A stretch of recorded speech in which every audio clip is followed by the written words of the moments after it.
living like a G.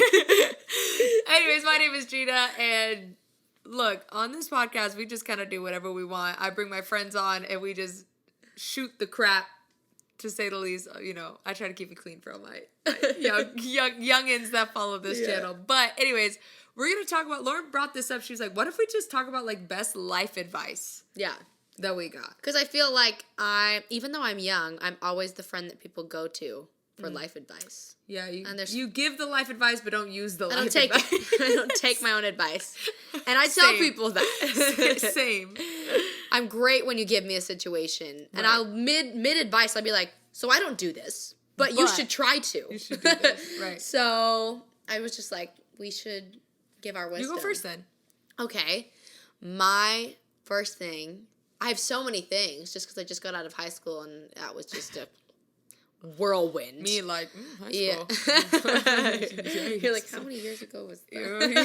I might be out of fingers now, but we won't talk about that. I would say best life advice is learning to be understanding, but specifically learning to deal with situations by viewing other people's perspective.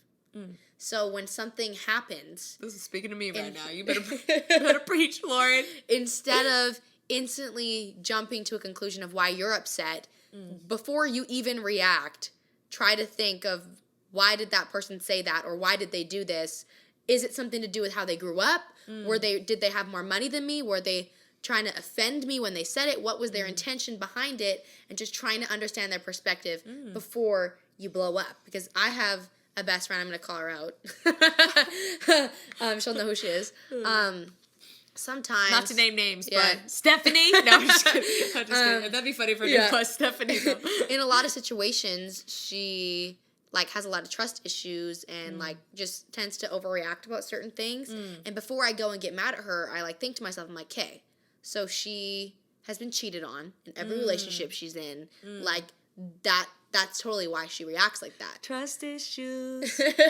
So before I get mad at her, I'm always like, hey, I know that you probably act this way because of what's happened to you. I know you've been hurt before. I feel like I'm in Miley's, Hannah Montana. And you're just like, whoa. Yeah. Oh, yeah. But biggest thing is, it teaches you, I used to be such a hothead. Anything happened, I was so quick to be like get mad. Yeah. And then same. Yeah. Still. Yeah. I'm still like that sometimes.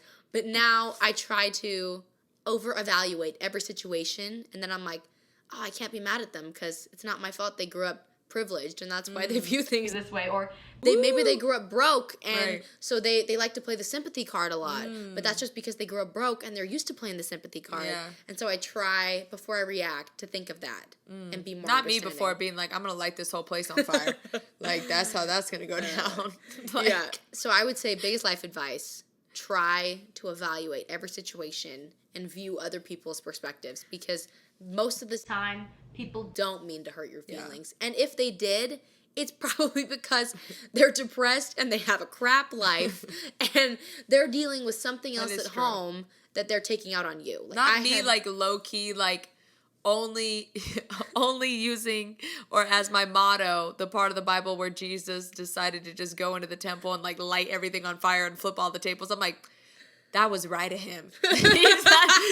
He was right for that. And me applying that to my own life, be like, you were right for that. I find now, looking back at situations, I had this one girl that was just crazy. Crazy. I'd still to this day. Crazy stalker or crazy both. Still to this day, never had a conversation with her. What? And she was death threatening me, following me in my car. I got a police file. Bro. Wow. It's crazy. But when I started to learn more about her, I discovered there was so much whack stuff going on in her family life. And so I was like, okay. That makes sense when you're nuts. Yeah. I'm not about to blow up on you. Yeah. And you got a couple screws loose. I'm not going to give you a run for your money, because I can sit here and look at that and say, she's dealing with a lot, and I just happen to be the person she's taking it out on. I'm like, so can I take the high road here? Yeah. And just be like, you know what? She's going through it. I'm okay right now. My life's good right now. I'm going to focus on myself, because karma's going to hit her whether I'm the one that forces it to hit her or it hits her naturally. So I'm just understanding her perspective and why she does that to me. I'm like, maybe it's out of jealousy. And it just made me view things so much differently and not hate people and hold such a grudge and always forgive people. Mine's very simple. It's gonna be like something just like harsh. No, every goal unwritten is a wish. Yeah, period. If you want something to happen in your life that you're like, I want this to happen. I want to become a pop star, or I want to become the best, I don't know, engineer, or I want to work for NASA, or I want to work for Tesla, or I want to be, I don't know, the best guitarist in the world, whatever the frick it is. Ding, ding, ding, ding. Yeah. If you don't write it down, it's just a wish. Period. Because when there is something that happens when you write it down and you put the pen to paper, it becomes a reality and it becomes something real. And if you don't do that, it's always just some dream in your head that you're never actually going to do because you don't put the effort to it. And if you can't put the effort of writing it down from pen to paper, you ain't going to put the effort on the rest of the stuff that it takes to do that. Yeah. Speaking things into existence is a legitimate thing. Yes. Like, even if... But I'm talking about writing. Yeah. Writing it down. Like, to you me, speak it... to me, writing is like speaking, you know what I mean? Manifesting is still like a thing. But I'm talking about, like, I literally wrote down on a piece of paper, and even, like, every year, like, my goals for the year, I write it down. Yep. And every... like, as much as I can, and every time I think about it, I go back and I look at it and I read it out loud. Like, I make sure it's written down. Yeah. Like, it's, like, in stone. Everything you know I've written has happened. Yeah. You gotta engrave that crap in some stone. Whether it happens in 2 months, or it happens in a week, or it happens in 3 years, everything I've written down happens. Yeah. I mean, I wrote down, like, 50 times earlier this year. Or was it last year? No, it was last year. Like, right in the middle of the pandemic, I did a... just like some meditation practice that a friend of mine was like, hey, I just did this. The last step is to, like, start it with another group of people. If anybody here is interested, please say yes. I'll put us in a separate group chat. So I said, why not? I'm not, like, doing anything crazy important. Yeah. So every day you have, like, a little daily thing that you do. And it's all, like, about abundance. And, like, basically, like, flourishing your finances and all these different things. So anyways, one of the parts of it was getting the last, like, I don't know, 15 receipts and writing, like, down. I think it was something along the lines of, like, everything that I put out comes back to me tenfold or something like that. Everything that I, like, spend comes back to me tenfold. So I did that a bunch of times. Did the whole 30-day thing, bro. I made bank during COVID. Like, bank. Not, I know, like, look, like, everybody's looking at me like, you suck, like, eat a bag of whatever, like, you know, all these things. But y'all could, these nuts, because I made bank last year. Like, it was one of my most profitable years, and I had the least amount of expenses. So it was just, like, a really good low-key year for me, and I'm not going to feel bad about that just because... some of you other people did it. I'm sorry that that's not, that wasn't your case. Like, I'm not trying to poo-poo that scenario. But for me, it was a really great year. And I think one of the things was because I took very specific practices to manifest that and to, like, write it down. There's a reason. Obviously, sometimes bad things just happen to good people. Like, that just happens sometimes. And I know that that's just the universe saying... whether they died or something like that, it was their time to go. Yeah. That's just how their path was meant to work out. Right. Or maybe this person died because they weren't meant to be in Geena's path, and Geena needed to learn something from them past. You know, so I'm convinced everything happens for a reason. Yeah. But there's a reason why negative things always happen to negative people, because they're constantly speaking negativity into existence. There's a reason why when I'm positive and I write it down and I speak it into existence, positive things happen all the time. And the second I start being negative, I just go on this huge downfall of negativity and speaking about negativity on myself, doubting myself. But every time I believe in myself and I tell myself it's going to happen, it happens. Yeah, look, like, I'm about to go, like, straight gospel on them hoes. No, I'm just kidding. But literally it says in the Bible that the power of the tongue is like the rudder of a ship. So imagine that there's a huge ship, right? The whole ship is controlled by one small little rudder. And that is the power of the words that you speak. It controls everything around you. And if you constantly are speaking negatively about certain things, the only thing that it's going to do, it's not going to change anything. It's just going to be more negative. Like, your best bet would be like, look, I could be negative about it, but my hope is that this will turn around. So let me just try this whole positive thing out, this whole positive gig out, and see what happens. Not even, like, career-wise, too. Like, literally, for the longest time, I was, like, struggling with, like, this obsession to be skinny and like constantly trying to diet, constantly trying to be skinny. And even when I got skinny, the whole time I just told myself, like, you look so fat. Every time I look at myself, I was like, you're so fat, you're so overweight. And I was not. Still not. And I always told myself that. And the second I started telling myself, like, you're not fat. Like, you are skinny, you look good, you look fit, like, you accept yourself. No matter what size I am now, I'm like, oh, I look good. Like, I feel good. Yeah. And I may be thicker than a Snicker, but I look good. That's how I feel. That's like me in the mirror. I'm like, you look thicker than a Snicker, but you a snack. You still a snack at the end of the day. But when I was, like, low-key chubbier and constantly telling myself that I looked fat, I felt that way. Right. And I always looked that way. But the second I started telling myself I was skinny, even when I was not, I felt skinny. Yeah. And I was like, I'm skinny. And then I lost weight. Yeah. Like, I will say the more positivity, like, again, it, like, motivates you to do more. If you're constantly negative about your situation or what you haven't done to feel like you're enough, I think that's a main reason why I'm still in the music industry, is because a lot of these people just drop out because they just can't weather the storm. And I'm kind of like, ooh, there's a storm. Let's go in it. Like I'm like all these people literally dropping out. You're like, let's go. I know. Ooh, we just dropped some dead weight. Let's keep going. Yeah. No, but it's definitely a positive game. Though people thought I was just ruthless at American Idol because someone would get super sick and then have to go home, and everyone was like, oh my God, and I was like, yo, that's one less, bro. One less. That could be my spot in the top 20. I'm trying to be one less. ONELESS. Okay, so what's your next one? I feel like your advice was so simple, and mine was just really. I got another real simple one. Mine was just going deep into the soul. I would say this is what 10 years looks like. You gotta have 100 words to describe how you feel. 10 years later, you only need 10. Yeah. This is something I still don't do, but I do sometimes. Depending on what. If you're jabbing at my insecurities, I'm like, don't do that. It hurts my feelings. But for the most part, I'm pretty good at it. Is literally understanding that hurt people.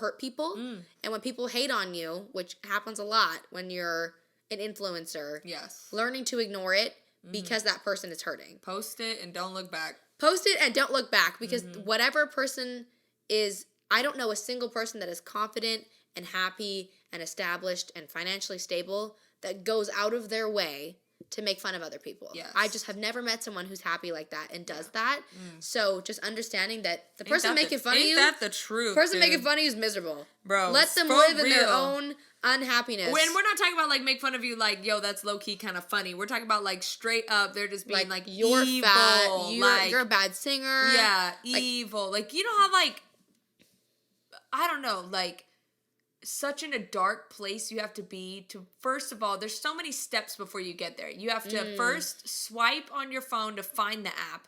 Then you get on the app. Then you're swiping up and down between videos. You find a video that you want to say something negative on. You have to tap the comment button. Yeah. Then after you tap the comment button, you have think to about what you're gonna say. You have to tap the thing at the bottom to type in the phrase. And then you have to take the time to type out the phrase that you want to say that's evil. And then you still have to click send. There's so many things in between that. You really have to be in a dark place to be like, I'm going to go through these 15 steps just to tell someone they're fat. And subconsciously, the people that hate on you, like, don't realize they're in that dark place. Like, I used to be not as much of a nice person. I'm sure a lot of my friends that used to be friends with me will tell you. And I was totally that person. Wait, are we talking about past or are we talking about right now? Past. Way past. Bro, she's so mean. Just kidding. Give her Lauren is like literally the nicest person ever. But I low-key used to be that person that was like, oh, like, did you guys see her shirt? Like that's not very cute. And I was like 12. Yeah, but I do. I totally did that. And like now, at the time, didn't realize that at all. If someone said to me, like, yo, girl, you're just hurting. Like, why are you making fun of her? I would have been like, screw you. Like, you know what I mean? But looking back, I'm like, I was just broke and couldn't afford clothes and was mad that girl was able to afford clothes. Right. And I was just making fun of her. So you're never going to be able to convince the haters of why they're doing it. You got to let them get their karma and come to the conclusion on their own. Yes. Ignore them and continue to live your own life. Yeah. I got another really simple one. People don't remember what you say to them. They remember how you made them feel. I've been hearing this lately, not just from you, but from so many other people. Yeah. They don't.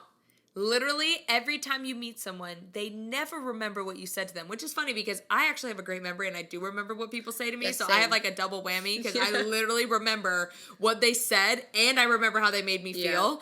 But they only remember how you make them feel. So a lot of times with my personality, because I am a very upfront kind of person, I'm very like extroverted. I'm like, oh my God, what's up? Like, da-da-da-da. But in terms of industry-wise... Straight to the point. I'm very straight to the point. I'm pretty direct. I don't really, like, beat around the bush much. Yeah.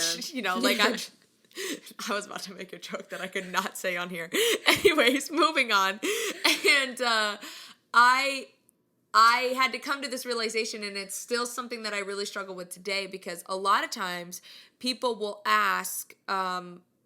other people in the industry, like, how did you do it? Right? Like, some of you guys know I have another podcast called Music Blueprint where I teach musicians how to make money. And I get this question asked all the time, how did you make a full-time income? And a lot of times, I would say like 50-50. I will talk with somebody and they will have 100,000 excuses as to why they haven't made it. Oh, it's too hard to book a show. It's too this. It's too that. And like, it used to be back in the day, I would be like, I would just say something right off the bat. I wouldn't stand for it, which, you know, in part that works. In part, sometimes that works because people will be mad at me in the initial, but then 3 months later, I'll get a call that says, dude, you were right. You were the first person that ever shook up my stuff and made me really like realize I wasn't putting in the effort, right? And so I do get those a lot of times, but most of the time I don't. And this definitely, I've learned over time to just not. Like, I'm just going to divert to another conversation. Don't really talk about this. But this actually happened on American Idol where somebody did that. And I kept trying to divert. I was like, divert, technique, whatever. And they just wouldn't let it go. They just kept, like, asking me more and more and more. And they just kept giving me more and more excuses. And I finally was like, dude, you are the most talented person I had like ever met. I mean, this person could sing, like one of the most talented vocalists I've ever met, talented piano players I've ever met. Like she could play the guitar. I mean, it was like literally, I was like, what can you not do? Like it was just crazy. And she was giving me so many excuses. And I was like, dude, you are too talented for you not to be able to book a show. It doesn't make sense. It doesn't. The only reason to me why you're not booking it is because you don't want it as bad as everybody else. That's unfortunate, but she didn't want to hear that, bro. Everybody, I mean, literally, like, I just heard through the grapevine so much crap being talked and da-da-da-da-da. But nonetheless, she didn't listen to what I said. She probably can't even remember what I really said to her. I remember because I have a crazy memory. Yeah. But she definitely remembers how I made her feel, and she didn't like that. Which was, like, probably invalidated. And she probably made, like, I mean, sometimes people need to hear it. Sometimes people need to hear it. That's my thing, and I feel like I'm always that person. Yeah. Which is why my circle's very small. Because in 10 years, if that person ever goes, I mean, she might not remember what you said to her, but she might in 10 years and be like, yo, you were that person was right. Yeah. But when it comes to music industry stuff or anything in life, I have to be good friends with you, and then I have to say, do you want me to validate you? Yeah. Or do you want me to be It's a very good question to ask because I literally have to ask people that all the time. I'm like, are you looking for a cheerleader and an encourager right now? Or are you looking for me to, like, set you straight? That's actually, I feel like another great advice. Like when someone's coming to you and they're crying. And they need it, and they're saying, like, or not even, I guess just crying. Yeah, just crying or being mad. Like just saying, hey, do you want my advice? Yeah. Or do you want to cry on my shoulder? Right. Or am I just your release? Yeah. Because sometimes when I'm mad, I don't want advice. I just want someone to be like, yes, you have a reason to be mad. And I'm like, thank you. Yeah. Or when I'm crying, they're like, you have such a reason to be sad. I'm like, thank you. And then maybe a day or two later, I'm like, what's the advice? And it's like, okay, maybe you're being a little overdramatic. Yeah. But in the moment, most people don't want to hear that their feelings were invalidated. Yeah, no, I just want a tub of ice cream and call it a day. Yeah. So I feel like just saying to someone, simply communicating. Do you want my advice? Even initially when you meet people, like, you have to be careful on certain things that you say and how you act. Like, people gravitate towards the person who's the encourager. They don't gravitate towards the person who's the funny jokester. Because the funny jokester pokes fun at certain things, right? Like, I'm real quick with the jokes, but the thing is... A lot of times a joke is at somebody else's expense. You know what I mean? It's like, for example... And I'm not mean. I'm not like an ill intent person, but like, that's how I grew up, especially in Cali. Like, you poke fun at each other because that's how you show love. Like, that's just how I grew up. But like, somebody who didn't grow up from where I'm from, that might make them feel a certain way. Especially the new generation coming up. Yeah. You don't make jokes. Yeah. I just feel like some people... Super sensitive. Some people... I could say, for example, if we met and I was like, oh, I'm super fashionable. And then you'd be like, I don't know, that shirt's looking kind of grubby, though. Like, imagine if I didn't have money to buy clothes. And then someone just made fun of my shirt. Then it's like, oh, she just made fun of my shirt. Like, Now I'm is my shirt bad? Yeah, you got to be so careful, and it sucks. Yeah. Because I feel like that sucks with our personality type. But it does, because we, like, don't have any filter. Like, no which is filter. why we're, like, good friends, because, like... Sometimes, like, and again, like, I'm like 10 years older than Lauren now, so, like, I'd have more of a filter now. But sometimes she says some things, and I'm like, dang, I used to say stuff like that for sure. My dad always used to say to me, when you have kids, you have to bully them, just slightly. Yeah. Just so when they grow up, they're not sensitive. Yeah. Because people are going to start poking fun at them at high school, and they need to be able to... You gotta have a thick skin. Hold their ground. Like, you can't be getting offended about everything. Right. The thing is, like, I know everything that people would make fun of me for the most part. Like, there's a couple things that I'm like, ooh, that one, like, hit my heart, and I just, like... Even when people hit it, I'm like, that one don't feel good. But for the most part, like, I know how people would make fun of me. So I'm just like, oh, if you've got the balls to make fun of me, like, you definitely have to have a thick skin. But what happens is people don't, you know. Yeah. But there is, like, cultural differences, too. Like, I realized when I was in college, I was going to school in Oklahoma, and I had a roommate. And every time she did something funny, I'd be like, you're so stupid. Like, da-da-da-da. Yeah. Well, literally, like... 3 months in, she, like, blew up at me. And I was like, what is going on? Like, I'm, like, so confused. And she's like, and you always call me stupid. And I'm like, wait, what? Like, hold on. Wait, no. That's not what I meant. I was, like, literally, like, in California, when you call someone stupid, that means they're funny. Like, that has nothing to do with your intelligence, like, at all. Like, they literally would be like, you're so dumb. Like, and that's literally, like, whatever you just did was hilarious. And that's what that meant. But she was, like, mad offended about it. And I was like, and I had to explain the whole thing to her. I was like, that's not what I meant. I think you're very intelligent. Like, I had to, like, go through this whole spiel with her. And, like, oh, God, it was so bad. But anyways, all that to be said, that is some advice that we have learned from a decade apart. Yeah. Wow. From 17 to, I'm not going to say my age. Hey now. I actually was just this is what dreams are made not to out of. your age, but earlier I was thinking, you're going to be 30, low-key. Okay, I'm not going to be 30. I'm a little bit of a ways away. But, like, in a couple of years. Okay, let's not talk about it. Let's just leave it alone. Like, that's, like, mom age. Well, I ain't no Bro, mom. I was, like, 5. I was 5 and my mom was your age. Well. That's crazy. My mom had me at 25, and I'm thinking to myself, how did you have a kid?